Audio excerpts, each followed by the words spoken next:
Have you ever learned something so potent it changed the way you live forever? 3 years ago, I stumbled onto circadian biology and became completely obsessed.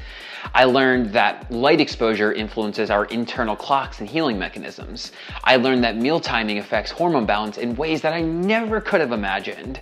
I learned that leptin and insulin resistance aren't just about food, because light impacts them too. And I learned that cortisol and melatonin have this rhythm that's deeply wired into sunrises and sunsets. This information felt so intrinsically true to human health, not only for the next steps in my own personal healing, but at the time, a missing link in my personal training business.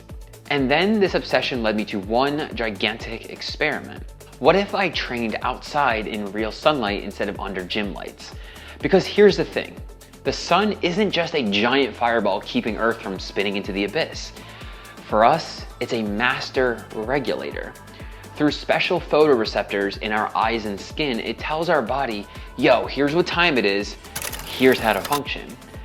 Our phones, the lights, they do the same thing, but in an unregulated and chaotic way. Your body thinks it's 2 p.m. when it's actually midnight, or it thinks it's 10 a.m. when you're under a blue light ceiling fan at 8 p.m.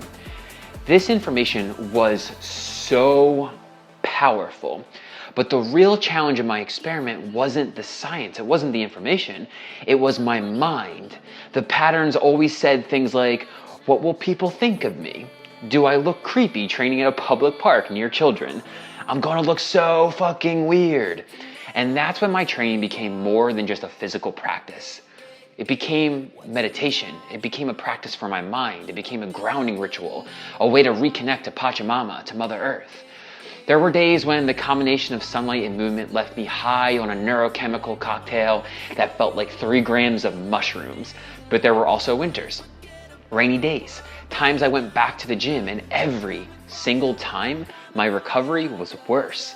Way more muscle soreness, not from pushing harder, but because the artificial lights were literally shifting my biology at the cellular level. I'm not saying everyone needs to train outside. What I'm inviting is this: find harmony with the truth of how light influences your biology. Notice how technology shapes your rhythms, and then choose consciously how you want to live inside that truth.